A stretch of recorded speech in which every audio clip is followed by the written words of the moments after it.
తండ్రి కూతుళ్ల మధ్య ఉండేటువంటి అనురాగాన్ని అనుబంధాన్ని కొంతమంది నికృష్టులు నీచ వ్యక్తులు ఈ సమాజంలో మృగాల్లా తిరుగుతూ ప్రతిదాని వెనుక ఒక అసభ్యకరమైనటువంటి ఆలోచనను అంటగడుతుంటారు. అంటే వాళ్లకుండేటువంటి ఆలోచనను అన్నా చెల్లెల బంధం, తండ్రి బిడ్డల బంధాన్ని కూడా అత్యంత అసభ్యకరంగా వర్ణించడం, వగ్రీకరించడము చాలా దారుణం. ఈ ఘటన పట్ల మన తెలంగాణ రాష్ట్ర ప్రభుత్వం చాలా సీరియస్ గా ఉంది. ఇప్పటికే కేసు నమోదు చేసినాం. అదేవిధంగా భవిష్యత్తులో కూడా ఇలాంటి దుర్మార్గులు ఇలాంటి చర్యలకు పాల్పడకుండా, ఇలాంటి అసభ్యకరమైనటువంటి పదాలు గాని ప్రచారం గాని జరగకుండా కఠినమైనటువంటి చర్యలు తీసుకోవడానికి మన రాష్ట్ర ప్రభుత్వం కేసు దర్యాప్తు చేస్తా ఉన్నాం, ముమ్మరం చేస్తా ఉన్నాం, కఠినంగా కూడా శిక్షించడం జరుగుతుందని తెలియజేస్తాం. అనే కాంట్రవర్సీ ఒకటి నడుస్తుంది. ఏంటిది? పన్మంతు అని కాంట్రవర్సీ ఒకటి నడుస్తుంది. మన మనోజ్ గారు కూడా దాని మీద పెద్ద ఫైట్ చేస్తున్నారు. ఒక చిన్న పాపని అబ్యూజ్ చేసి, చైల్డ్ అబ్యూజ్, ట్రోలర్స్, రోస్టర్స్ అని చెప్పేసి పన్మంతు అనే ఒక ఛానల్ వాళ్ళు, మన మనోజ్ గారు కూడా దాని మీద చాలా సీరియస్గా ఫైట్ చేస్తున్నారు. అంటే మాకు తెలిసి మంచి ఫ్యామిలీ అంటే ఓన్లీ సినిమాలే కాదు, సొసైటీలో ఉన్న గుడ్ కూడా వాళ్ళు గుడ్ కోసం ఫైట్ చేస్తారు, బ్యాడ్ని అపోజ్ చేస్తారు. సో మీ తమ్ముడు, మా హీరో మనోజ్ గారు ఇలా మంచి విషయాలు ఎంత బాగా రెస్పాండ్ అవుతున్నారు.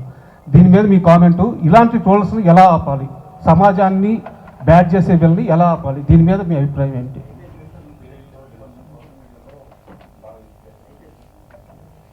అండి, నాకు బాధ వేస్తుంది ఫస్ట్ అండ్ ఫార్మోస్ట్. ఇంత నెగటివిటీతో కూడా ఉన్నారా అని. బట్ ఐ ఆల్సో ఫీల్ వాళ్ళకి రోటీ కప్డా మఖాన్ ఈ మూడు ఉంటే వాళ్ళు ఇలా చెయ్యరేమో అని. యూట్యూబ్లో తమ్నెయిల్స్ చూసి మా అమ్మ నాకే ఫోన్ చేసి, నువ్వేంటి నేను ఇక్కడ ఇలా చేసావంట కదా అని. అమ్మే, నేను నీ దగ్గరే ఉన్నాను కదే. అవును కదా, కానీ ఇలా ఎందుకు రాశారు? ఐ సెడ్ ఫస్ట్ నువ్వు చూడడం మానే. బట్ చూడడం మానేయడం కుదరదు, స్ట్రిక్ట్ యాక్షన్స్ తీసుకోవాలి. Because this is still a new medium. అందరూ నేర్చుకుంటున్నారు. అందరూ ఎంత సెన్సేషనల్గా పెడితే లక్ష్మీ మంచు స్లాపింగ్ సంబడి అని ఉంది యూట్యూబ్లో, అది మీరు క్లిక్ చేస్తే నేను మేజర్ చంద్రకాంత్కి క్లాప్ కొడుతున్నాను. దానికి స్లాప్కి క్లాప్కి తేడా తెలియని వాళ్ళతోటి డిస్కషన్ ఎలా చేయాలండి? చైల్డ్ అబ్యూస్ చేసిన వాళ్ళని అడ్డంగా నరకాలని నా ఉద్దేశం, నడి రోడ్డు మీద నరకాలని నా ఉద్దేశం. 1.3 బిలియన్ పీపుల్ పైగా ఉన్న మనమే సెల్ఫ్ గవర్నింగ్ చేస్తున్నామండి. వైఫ్ ఆఫ్ రామ్ సినిమా చేసేటప్పుడు నేను పోలీసుల గురించి కనుక్కుంటా ఉంటే, తెలంగాణ వరకు మాట్లాడతాను నేను, అట్లీస్ట్ ఒక 600 and odd మనుషులకి ఒక పోలీస్ ఆఫీసర్ అంట. ఒక 6,000 మంది కానీ మనం బయటకు వెళ్తే ఏమైపోతారండి? మనం గవర్న్ చేసుకుంటూ మనం వెళ్తున్నాం ముందుకి. సో ఇలా తప్పు చేసిన వాళ్ళు ఎవరో ఒకరు ఆవును తిన్నారనో, ఎవరో ఒకరు హిజాబ్ వేసుకున్నారనో, ఎవరో ఒకరు మతాన్ని కరెక్ట్ చేస్తున్నారనో అని బాధపడమాకండి. ఒక మనిషిని మనిషిగా చూడనప్పుడే వాళ్ళని నిందించాలని నేను అంటున్నాను. మా గురించి ఎందుకు ట్రోల్స్ వస్తాయి, ఎందుకు ఇవి వస్తాయంటే ఉన్నది ఉన్నట్టు మాట్లాడతాం కాబట్టి. మాకు పొలిటికల్గా ఉండడం రాదు. మా నాన్న ఎప్పుడు అన్నారు, ఏదైనా అన్యాయం జరుగుతుంటే ముందుకెళ్ళి ఫైట్ చేయండి అని. మమ్మల్ని చూసి ఇంకో 100 మంది వస్తారని. ఎవరో ఇంట్లో కూర్చొని వాళ్ళ టైప్ కొట్టుకునే వాళ్ళ గురించి నేను ఆలోచించడం కరెక్ట్ కాదు.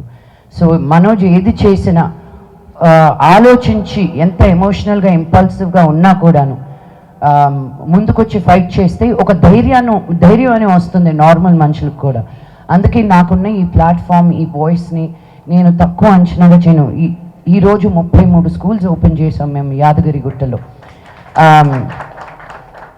ఈ 2022 నుంచి ఇప్పటి వరకు 84 గవర్నమెంట్ స్కూల్స్లో స్మార్ట్ క్లాస్ రూమ్స్ పెట్టాం.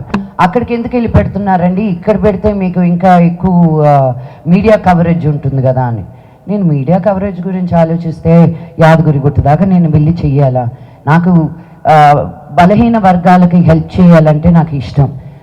మా నాన్నకి నాకు ఒకటి తేడా, ఆయన గవర్నమెంట్ స్కూల్కి వెళ్ళారు, నేను ప్రైవేట్ స్కూల్కి వెళ్ళాను. ఆయన బయటకు వచ్చి ఏదో ఒకటి ఉండకపోతే నేను కూడా మోదుగులపాలెంలో రైతు బిడ్డగానే మిగిలిపోయేదాన్ని. అది తక్కువ అనట్లేదు నేను, కానీ అందరికీ ఒక ఆపర్చునిటీ ఉండాలి అన్న ఉద్దేశంతో నేను గవర్నమెంట్ స్కూల్ పిల్లలతోటి పనిచేస్తున్నాను. ఊరిని బాగు చేయనక్కర్లే, ఒక బడిని బాగు చేస్తే చాలు, వాళ్ళే ఊరిని బాగు చేస్తారన్న నమ్మకం నాకు. So it's really heart breaking. నేను వినలేదు ఇది ఇంకా, బికాజ్ నేను చూడడం మానేశానండి. ఫస్ట్ అండ్ ఫార్మోస్ట్ న్యూస్ చూడడం మానేశాను. అప్లోడ్ వరకే కానీ మళ్ళీ కామెంట్స్ చూస్తే రాత్రి భోజనం చేయలేను తెలుసా. ఎందుకు ఇంత ఇంత హర్ట్ఫుల్గా మాట్లాడతారు యూనో. వ్యక్తిగతంగా మా ఫ్యామిలీని అంటారు, మా అమ్మని అంటారు, నా కూతుర్ని అంటారు.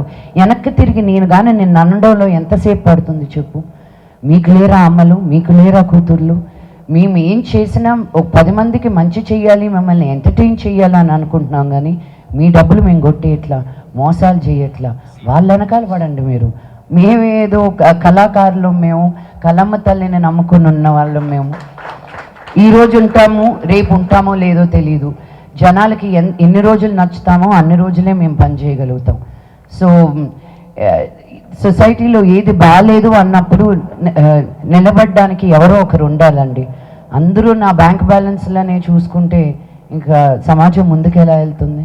మాలాంటి వాళ్ళు కూడా ఉండాలి మరి. లక్ష్మి గారు, ఆదిపర్వం ట్రైలర్ అనేది చాలా ఎంగేజింగ్ ఉందండి. సో ఈ స్టోరీ మీకు చెప్పినప్పుడు ఏ పర్టికులర్ పాయింట్కి మీరు హుక్ అయ్యారు? అంటే ఈ స్టోరీలో మీరు ఆల్రెడీ ఉమెన్ సెంట్రిక్ ఫిల్మ్స్ చేశారు మీ పాస్ట్లో కూడా. సో ఆ మూవీస్కి ఈ మూవీస్కి డిఫరెన్స్ ఏంటి? ఆల్రెడీ ఆన్సర్ చెప్పేశానండి. అంటే సెవెన్ డిఫరెంట్ గెటప్స్, డిఫరెంట్ ఒక 25 years ఏజ్ డిఫరెన్స్ ఉంటుంది కాబట్టి. అండ్ మనకి అమ్మోరు లాంటి సినిమాలు వచ్చినప్పుడు ఈ సోషియో ఫ్యాంటసీ ఫిల్మ్స్ అని చాలా ఎంగేజింగ్గా ఉంటాయని నా నమ్మకం. సో అందుకే I chose this film. Venkat గారు, మీరే మాట్లాడండి. చెప్పండి. అదే అందుకే మనడు ఇంక అంతే, ఇది లక్ష్మీ మంచి షోలే మనకెందుకు అన్నట్టు కూర్చున్నాడు మేడం. అందుకని మీతో ఉన్న ప్రాబ్లం అదే, మిమ్మల్ని పెట్టుకుంటే మొత్తం సెంటర్ ఆఫ్ అట్రాక్షన్ మీరైతే పాపం వాళ్ళ పరిస్థితి ఏంటి. Sorry Venkat, jokes apart. First మీకు స్టార్ట్ అయినప్పుడు మంచు గారు లేరు మీ దానిలో, తర్వాత యాడ్ అయ్యారు. అవునండి. ఓకే, అప్పుడు మీకు ఎలా అనిపించింది? అమ్మో లక్ష్మి గారా అనిపించిందా, లక్ష్మి గారా అనిపించిందా? ఐ వాజ్ ఎక్సైటెడ్ అండి యాక్చువల్లీ. అంటే as a newcomer experienced artist తోటి అండ్ సీనియర్ ఆర్టిస్ట్ తోటి యాక్ట్ చేయడం, స్క్రీన్ స్పేస్ షేర్ చేసుకోవడం అనేది ఎవరికైనా లక్కే కదండి. యాక్చువల్లీ బిగినింగ్ ఆఫ్ ద కెరియర్లోనే ఇంతమందితోటి యాక్ట్ చేయడం అనేది I was very happy. And బేసిక్గా నేను పర్సనల్గా ఎప్పుడు కలవలేదు కూడా లక్ష్మి గారిని, ఫస్ట్ టైం సెట్లోనే కలవడం. షీఈస్ వెరీ స్వీట్ అండి. అండ్ బేసిక్గా ట్రోల్ అవ్వడానికి రీజన్ కూడా ఏంటంటే she never uses any filters while talking. That's the only reason.